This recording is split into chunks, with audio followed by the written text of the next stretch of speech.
Halo, assalamualaikum warahmatullahi wabarakatuh. Gimana teman-teman kabarnya? Mudah-mudahan tetap sehat ya, supaya bisa menjalankan bisnisnya ya.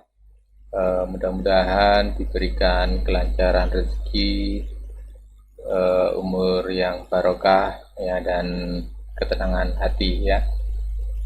Untuk video kali ini yang akan saya bahas adalah kelebihan dari dropship ya. Kenapa kok kita perlu bahas kelebihan dari dropship? Karena biar teman-teman paham ya, paham keuntungan-keuntungan apa saja kalau misalkan kita menjalankan bisnis online, terutama dropship. Oke, kita bahas yang pertama. Oke, sebelum kita bahas ini, coba layarnya saya kecilkan dulu ya.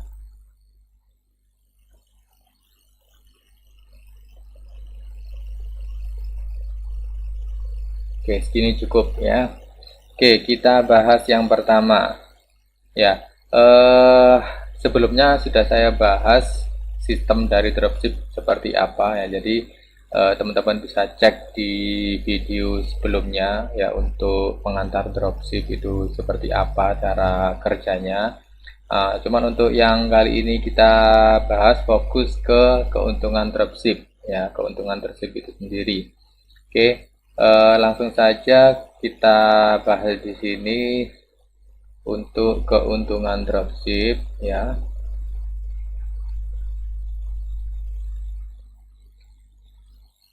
Kurang besar kayaknya ya, kurang besar. Bentar.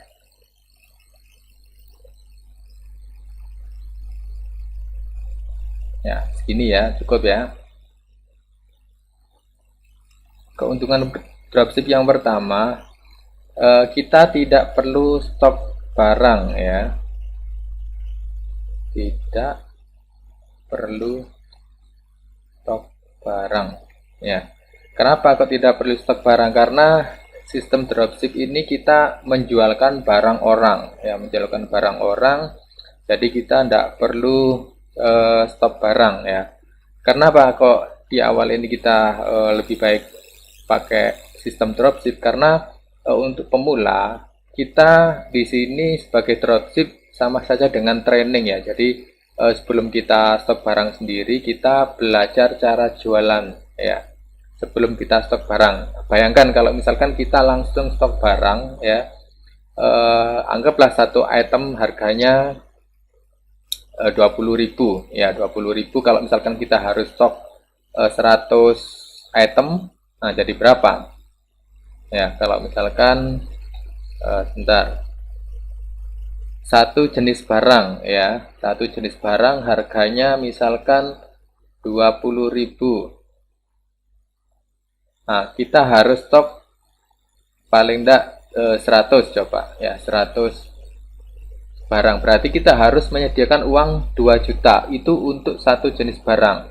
Ya, kalau misalkan kita jual 20 jenis barang ya, kalau misalkan harganya rata-rata per barang 20.000, berarti kita harus sedia dana itu minimal 40 juta ya, 40 juta untuk stok barang. Nah, bayangkan modal yang dikeluarkan kalau misalkan kita stok barang. Nah, ya kalau misalkan barang yang kita stok itu cepat laku ya.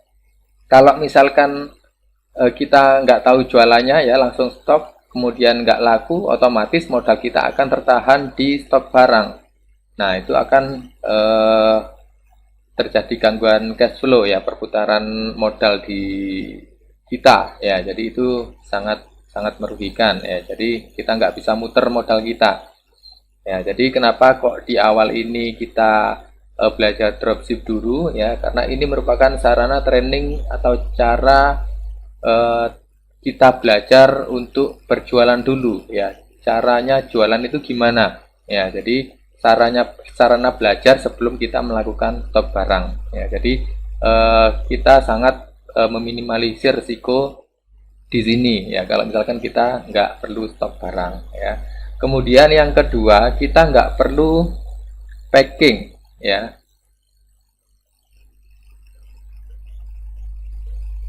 tidak perlu packing barang, ya, karena nanti yang melakukan packing adalah supplier, ya. Jadi salah satu kelebihan adalah kita lebih enak, ya, lebih fleksibel, lebih simple, nggak perlu capek-capek untuk packing barang. Jadi kalau misalkan dropship, semuanya untuk stok barang, kemudian packing barang, semuanya supplier yang lakukan, ya. Kemudian yang ketiga, nggak perlu kirim barang,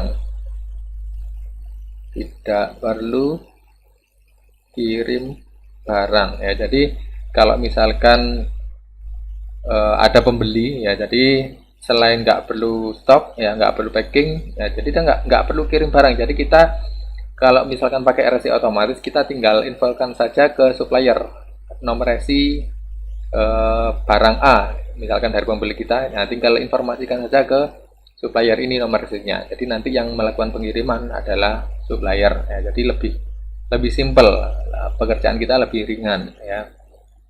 Kemudian yang keempat, kita bisa bebas, ya, menentukan barang apa yang mau kita jual. Jadi nggak tergantung. Jadi kita bisa riset dulu barang apa yang lagi rame, ya. Kemudian keuntungannya kita bisa atur juga, ya, fleksibel, dengan syarat kita harus riset dulu, ya. Jadi di 4 ini kita bebas, ya, bebas mau jual apa saja, ya, mau bebas mau jual barang apa saja, ya, barang.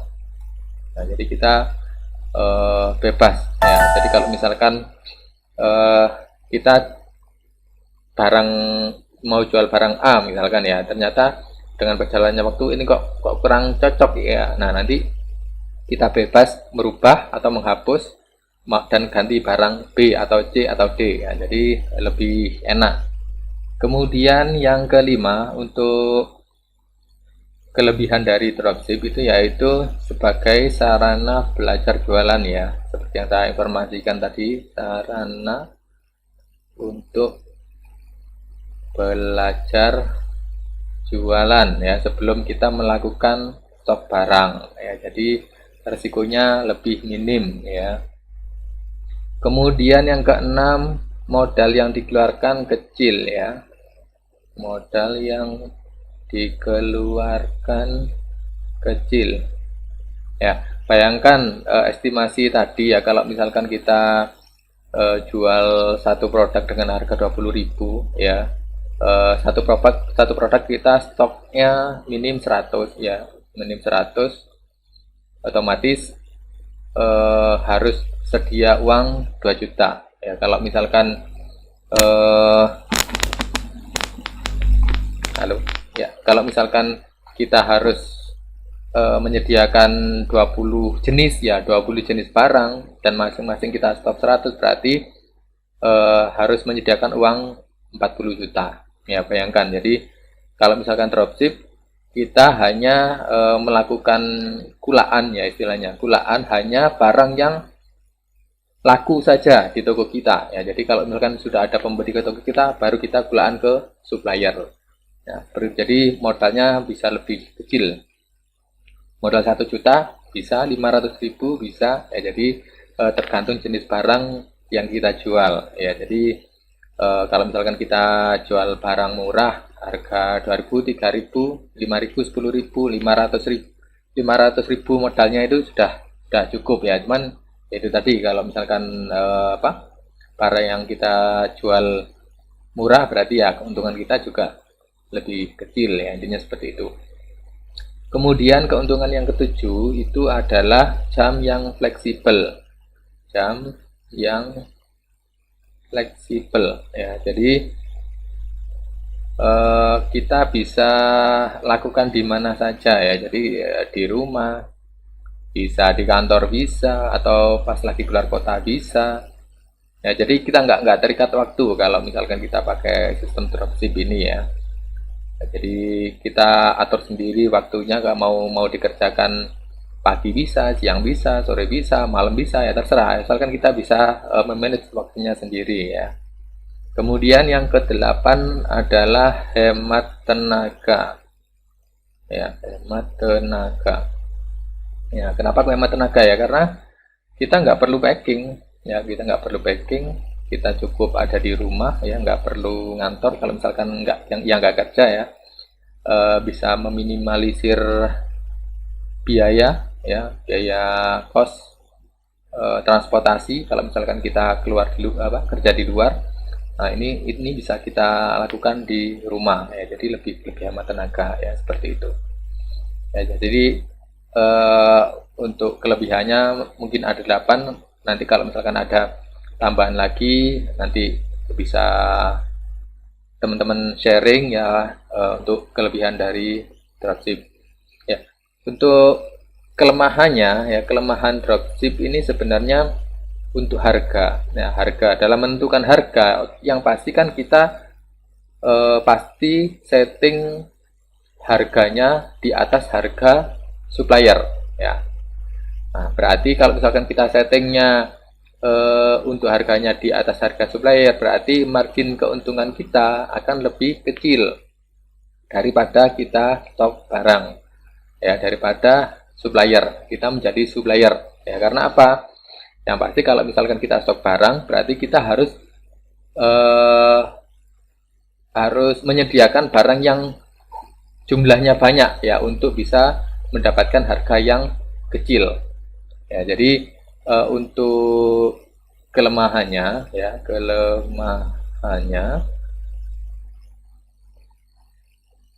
keuntungannya kecil, ya, keuntungan kecil karena harganya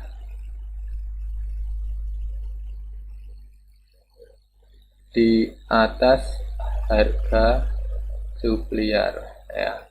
Beda kalau misalkan kita stok sendiri, ya, jadi kita keuntungannya akan lebih besar, ya. Tapi untuk harga ini nggak jadi tolak ukur patokan utama, ya, untuk orang membeli suatu barang, ya. Nanti cara-caranya akan dibahas detail di video berikutnya, ya. Kemudian yang kedua, kalau misalkan kita sebagai dropshipper tidak bisa mengetahui stok real dari supplier, ya.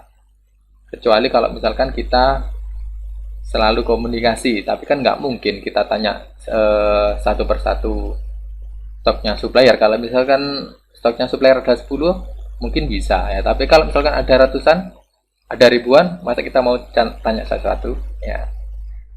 Untuk stok supplier ini nanti ada caranya, ya, ada caranya kita mengetahui, oh ini stoknya supplier kosong, oh ini supplier stoknya ready, nanti ada caranya. Cuman kita nggak bisa detail, ya, stoknya fix apa enggak, ya, karena supplier sendiri itu pun kadang nggak update jumlah stoknya, ya. Jadi jumlah stoknya kalau misalkan hari ini misalkan stoknya ada 85, ya, bisa jadi stoknya besok di supplier 90, tapi realnya bukan 90, bisa jadi 70 atau 80. Jadi untuk angkanya itu nggak bisa pasti, cuman ada caranya nanti, ya, gimana cara mengetahui stok supplier yang masih ada atau enggak. Yang pasti suppliernya sendiri harus update stok, ya, update stok di tokonya, ya, karena nanti yang akan kita tarik datanya adalah toko supplier, ya. Toko suppliernya yang akan kita tarik datanya, mana yang stoknya masih aktif dan mana yang sudah nggak ada stoknya, ya, seperti itu. Oke, sementara itu dulu untuk pembahasan dari keuntungan dan kelemahan dari dropship, ya. Misalkan kita mau menjalankan bisnis online, ya, yang pasti kalau saya lihat masih banyak keuntungannya, ya, masih banyak keuntungannya karena untuk awal-awal ini yang pasti pasti teman-teman terkendala di modal, ya. Kenapa kok di modal? Karena kita sebagai pemula harus belajar dulu, ya, harus mengumpulkan dana dulu. Ya, yang pasti seperti itu. Yang pasti dengan dropship ini akan lebih mudah ya. Jadi teman-teman bisa memulai bisnisnya ya dengan modal yang kecil ya, seperti itu. Oke. Untuk video selanjutnya akan dibahas ya, nanti akan ada pemberitahuan selanjutnya. Ya, mudah-mudahan dengan saya informasikan keuntungan dari dropship ini, teman-teman bisa semakin paham di mana arahnya bisnis dropship ini, dan sampai sekarang pun masih work ya, masih sangat menguntungkan ya untuk bisnis dropship ya. Jadi teman-teman jangan khawatir kalau misalkan ke depan pasti masih tetap banyak sekali keuntungan-keuntungan dari bisnis dropship ini. Oke, saya akhiri untuk video kali ini. Ya, semoga teman-teman tetap semangat ya, tetap belajar terus ya, jangan mudah menyerah ya, sehingga teman-teman bisa menjalankan terus apa yang diharapkan dari teman-teman, terutama dalam bisnis online di dropship ini. Oke, saya akhiri. Wassalamualaikum warahmatullahi wabarakatuh.